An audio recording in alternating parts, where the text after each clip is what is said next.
Hi friends, வணக்கம். Welcome to Mani cooking and lifestyle. இன்னைக்கு நம்மளோட சேனல்ல ஒரு சூப்பரான ஸ்நாக் ரெசிபி பார்க்க போறோங்க. தயிர் சாதத்தை வச்சு ஒரு போண்டா பண்ண போறோம். ரொம்ப சூப்பரா இருக்க போகுது. குழந்தைங்கள்ல இருந்து பெரியவங்க வரைக்கும் எல்லாருக்குமே பிடிக்குங்க. ஏன்னா நம்ம தயிர் சாதம் யாருக்குமே பிடிக்காம இருக்காது. எல்லாருக்குமே தயிர் சாதம் ரொம்ப பிடிக்கும். அப்ப நம்ம எல்லாருக்குமே இந்த போண்டா ரொம்ப பிடிக்கும். வாங்க அது எப்படி பண்ணலாம்னு பார்த்தோம்னா, அதுக்கு முன்னாடி நம்ம சேனலை மறக்காம சப்ஸ்கிரைப் பண்ணிடுங்க. பக்கத்துல இருக்கிற பெல் ஐகானையும் பிரஸ் பண்ணிடுங்க. வீடியோவை ஸ்கிப் பண்ணாம பாருங்க. ஃப்ரெண்ட்ஸ், இதுக்கு முதல்ல நம்ம ஒரு கப் சாதம் எடுத்துக்கலாம். வடித்த சாதம் நல்லா குழைவாக இருக்கிற சாதத்தை எடுத்துக்கலாம்.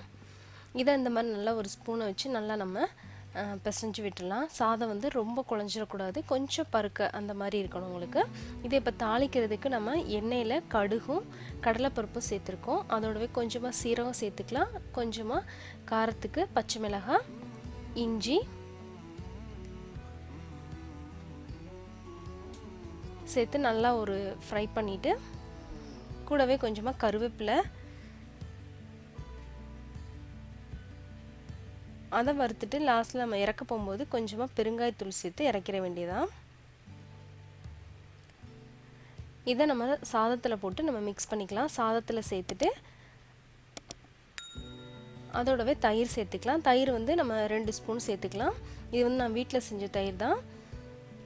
கொஞ்சம் நல்லா திக்காக இருக்கிற மாதிரி பார்த்துக்கோங்க. தேவையான அளவு உப்பும் சேர்த்து நல்லா நம்ம இதை மிக்ஸ் பண்ணிடலாம். தயிர் சாதமாக ரெடி பண்ணிடலாம். பாருங்கள், இப்போ சூப்பராக இருக்குது. இப்போயே நம்ம சாப்பிட்ருவோம். ஆனால் இதிலேருந்து நம்ம இன்னும் பண்ண வேண்டியது இருக்குது. இதுக்கு கூடவே நான் கொஞ்சமாக ஊறுகாய் எடுத்து வச்சுருக்கேன். உங்களுக்கு எந்த ஊறுகாய் பிடிக்குமோ அந்த ஊறுகாய் எடுத்துக்கலாம்.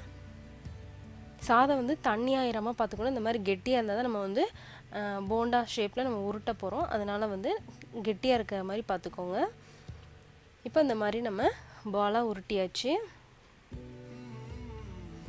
கையிலலாம் ஒட்டுது அப்படின்னா நீங்கள் கொஞ்சமாக தண்ணி தொட்டுக்கோங்க, ஒட்டாது உங்களுக்கு.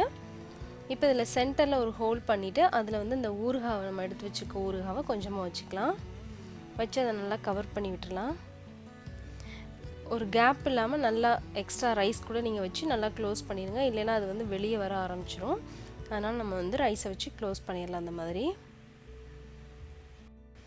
இது குக்கு வித் கோமாளியில் கனி அவங்க பண்ண ரெசிபி. நான் இதில் என்னோடய ஸ்டைலில் கொஞ்சமாக உருளைக்கிழங்கை உள்ளே ஸ்டஃப் பண்ணியிருக்கேன். அதுக்கு நம்ம போண்டாக்கெலாம் பண்ணுற மாதிரி உருளைக்கிழங்கை கொஞ்சம் நல்லா வதக்கி வச்சிடலாம் மசாலா போட்டு. அதை நம்ம இந்த மாதிரி ரைஸ்குள்ளே சென்டரில் ஃபில் பண்ணிடலாம். ஃபில் பண்ணிவிட்டு நல்லா இந்த மாதிரி க்ளோஸ் பண்ணிடுங்க. ஃப்ரெண்ட்ஸ், நம்ம சேனலில் ஏற்கனவே உருளைக்கிழங்கு போண்டா எப்படி பண்ணுறதுன்னு வீடியோ போட்டிருக்கேன். அதோட லிங்க்கை நான் டிஸ்கிரிப்ஷனில் கொடுக்குறேன், செக் பண்ணி பாருங்கள். நல்லா இந்த மாதிரி உருட்டி நம்ம பாலாக ரெடி பண்ணிடலாம். இதே மாதிரி எல்லா ரைஸையும் நம்ம அந்த மாதிரி பால் உருட்டி வச்சிடலாம். இதுக்கு அடுத்து இன்னொரு பொருள் என்னென்னா அப்பளம் நமக்கு தேவைப்படும். இது நல்லா நொறுக்கி வச்சுக்கோங்க. கூடவே பிரெட் க்ரம்ஸும் மைதாவும் எடுத்து வச்சுருக்கேன். மைதா நல்லா தண்ணி விட்டு கரைச்சி வச்சுக்கலாம். நம்ம கோட்டிங்காக யூஸ் பண்ணுறோம். அதனால் கொஞ்சம் திக்காகவே கரைச்சிக்கோங்க.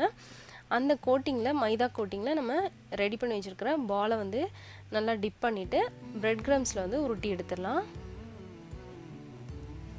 திரும்ப 2வது கோட்டிங்க்கும் திரும்ப ஒரு தடவை மைதாவில் போட்டு நல்லா டிப் பண்ணிவிட்டு பிரெட் க்ரம்ஸில் போட்டு எடுத்து வச்சிடலாம்.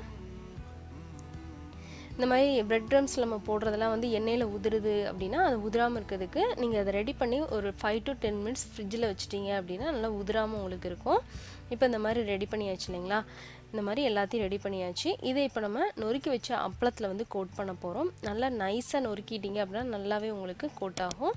அதில் இந்த மாதிரி எல்லா பால்ஸையும் இந்த மாதிரி நம்ம கோட் பண்ணி எடுத்துடலாம். எடுத்து ஒரு 5 to 10 minutes நான் ஃப்ரிட்ஜில் வச்சுட்டேன். அதுக்கப்புறமா தான் நான் எண்ணெயில் பொரிச்சேன். நல்லா உதிராமல் வந்துச்சு. இப்போ எண்ணெய் நல்லா சூடாயிருச்சு. அதில் நம்ம ஃப்ரை பண்ணி எடுத்துடலாம்.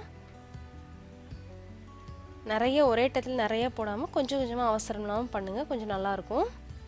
இதை இப்போ நம்ம நல்லா எல்லா சைட்லேயும் திருப்பி போட்டு நல்லா கோல்டன் ப்ரௌனுக்கு வர அளவுக்கு சிம்லேயே வச்சு நம்ம வேக விட்டோம்னா நம்மளுக்கு தயிர் சாதம் போண்டா ரெடி ஆயிரும்.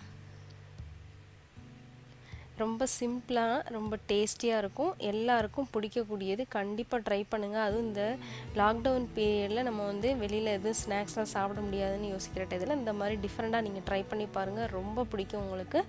இது சாஸும் மயோனஸும் வச்சு கொடுத்தீங்கன்னா குழந்தைங்களே விரும்பி சாப்பிடுவாங்க.